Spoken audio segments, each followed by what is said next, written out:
Hello दोस्तों, तो कैसे हैं आप सब। आई होप कि सब अच्छे होंगे। तो आज हम आपके लिए लाए हैं और एक ऐसी सच्ची कहानी जिसको सुनते ही आपको बहुत ज़्यादा हैरानी होगी। तो ये कहानी है उत्तर प्रदेश की रमिया बाई की, जो एक तवायफ थी और उसको गुजरे हुए 200 साल हो चुके हैं, लेकिन आज भी वो अपनी उस हवेली में भटकती रहती है। उसके साथ क्या हुआ, कैसे हुआ और क्यों हुआ, जानने के लिए जुड़े रहिए वीडियो के लास्ट तक। और अगर वीडियो अच्छी लगे दोस्तों तो प्लीज़ चैनल को लाइक, शेयर एंड सब्सक्राइब भी ज़रूर कर देना। तो चलिए जानते हैं उनके बारे में। तो कहानी की शुरुआत होती है एक दिन से। उस दिन सूरज आखिरी सलाम पेश कर रहा था, शाम घिर आई थी कि तभी उत्तर प्रदेश के एटा के चमकरी गांव की इस हवेली से अचानक एक चीख गूंजती है। आवाज़ किसी लड़की की है। कहती है, मुझे हवेली से मत निकालो, ये मेरा घर है, वरना मैं तुम सबको बर्बाद कर दूंगी। कोई कुछ समझे इससे पहले एक और चीख गूंजती है, मगर इस बार चीख में मौत की तकलीफ भी घुली हुई है। पानी पानी कहराने की आवाज़ के साथ कोई लड़की पानी मांगती है। ये वाक़या अगर कहीं और होता तो शायद कोई ना कोई मदद के लिए आ भी जाता, मगर इस गांव में हर कोई डर से सहम सा जाता है, क्योंकि पिछले कई दशकों से ऐसी चीखें इस हवेली से निकलती रही है और लोग कांपते हुए सुबह का इंतज़ार करते रहे हैं। इस हवेली के मालिक सत्येंद्र तोमर कहते हैं कि यहाँ पहले सब ठीक था, लेकिन धीरे धीरे ये दिक्कत बढ़ती गई। यहाँ घुंघरुओं की आवाज़ सुनाई देती थी, नाचने की आवाज़ें, इस तरह प्रॉब्लम क्रिएट होती रही। तांत्रिकों को बुलाया गया, कभी कभी आवाज़ें आती, आपको घर छोड़कर जाना पड़ेगा, ये मेरा घर है। इस तरह से हम लोगों को डर लगने लगा। हम लोग खौफ के साए में जीने लगे। लेकिन सवाल ये था कि आखिर कौन है ये लड़की और इसका इस घर से क्या रिश्ता है। क्यों दिन ढलते ही इस हवेली के पास से होकर गुजरने वाले रास्तों पर कब्रिस्तान सा सन्नाटा पसर जाता है और एक अजीब अनमनी सी लड़की इस हवेली में भटकती दिखाई देती है। कभी झरोके से झांकती तो कभी हवेली के छत से टकटकी लगाए दूर किसी मुसाफिर का इंतजार करती।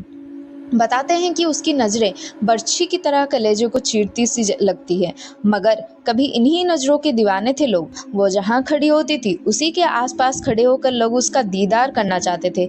जिस घर में वो रहती थी उसकी खिड़की पर लोगों की नज़रें टकटकी लगाए रहती थी। इंतज़ार करते थे लोग कि कब खिड़की खुले और उसका दीदार हो। ऐसा जलवा था रमिया बाई का। इस हवेली के आसपास रहने वाले बुजुर्ग बताते हैं कि इस हवेली में से एक खूबसूरत सी लड़की निकलती थी, जिसे वो जब पकड़ने की कोशिश करते वो बिल्ली बन जाती थी। आज इस कोठी में जिंदगी और मौत दोनों का बसेरा है। दूसरी हवेलियों की तरह ये खाली नहीं है। यहाँ गुजरे दौर की तवायफ रमिया की रूह भी रहती है और इस कोठी के मालिक भी। मगर मौत के साए में लगातार सांस लेती इन जिंदगियों पर क्या गुजरती है, ये बताने के लिए ये काफ़ी है कि कई लोगों की मौत होना, क्योंकि इस हवेली ने अब तक कई अपनों को खो दिया है।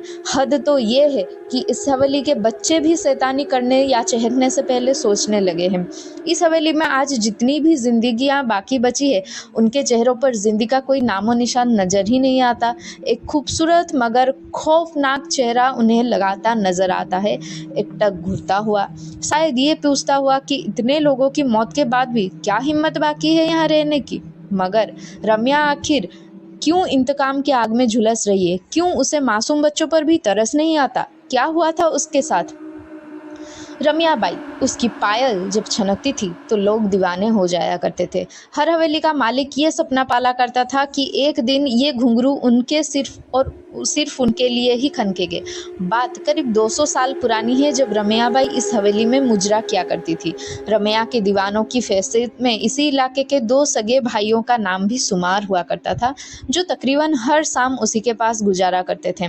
मगर रमिया उस बला का नाम था जिसकी खूबसूरती और हुनर के आगे क्या रिश्ते और क्या नाते पल भर में बिखर जाते थे।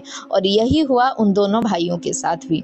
रमिया को लेकर दोनों इस कदर जज्बाती हुए कि एक दूसरे के ही जान के दुश्मन बन गए। और जब रमिया ने बेकाबू हालत काबू में करने की कोशिश की तो गुस्से से लहराता एक खंजर रमिया के ही शरीर में उतर गया। दरअसल ये कहा जाता है कि दोनों भाइयों की लड़ाई में रमिया बीच बचाव करने आ गई थी। उसकी दीवानगी ही उसका कसूर बन गया था। वो चाहती थी कि दोनों में खून खराबा ना हो, लेकिन हुआ उसका ठीक उलट। खून तो हुआ, लेकिन उन दोनों भाइयों में से नहीं, बल्कि रमियाबाई का, जिसका कोई कसूर नहीं था। अगर कोई कसूर था तो वो उसकी खूबसूरती की, कसूर था तो उसकी दीवानगी की, और कसूर था कि उसकी मचकती कमर और बलखाती चाल की, जिस पर वहाँ से 7 कोस दूर तक वाले भी खींच चले आते थे। लेकिन आज उसी खूबसूरती पर दो भाई ऐसे टूटे कि आपस में ही भिड़ गए और खंजर रम्या के सीने में घुस गया। वो खंजर बहुत गहरा जख्म छोड़ गया था। जिंदगी की सांसें उसकी टूटी हुई पायल के घुंघरुओं की तरह बिखरती जा रही थी। मौत दस्तक दे चुकी थी, और फिर रम्या के साथ ही नाच गाना मस्ती ठिठोली सब कुछ खत्म हो गया था उसी की मौत के साथ ही। और ये मौत इस हवेली पर बहुत भारी पड़ी।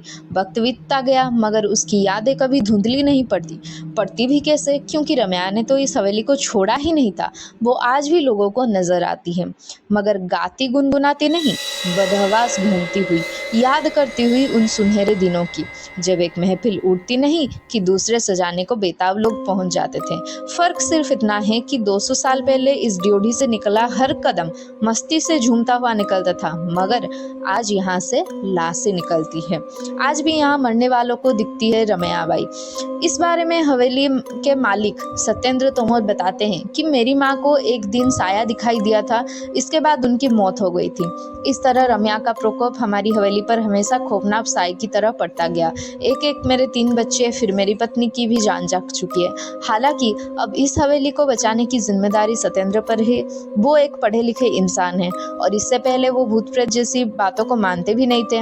मगर आज जब वो अपने परिवार पर नजर दौड़ाते हैं तो हर रिश्ता अधूरा नजर आता है। वो जिंदा है मगर पत्नी नहीं रही, कोई बच्चा जिंदा है तो माँ मर चुकी है, भाभी है मगर भाई जान गंवा चुका है। कहते हैं कि तोमर परिवार से पहले इस हवेली में गुप्ता परिवार रहा करता था। लगातार हुई मौतों ने गुप्ता परिवार को इतना तोड़ दिया कि उन्होंने कोड़ियों के दाम ये हवेली बेच दी।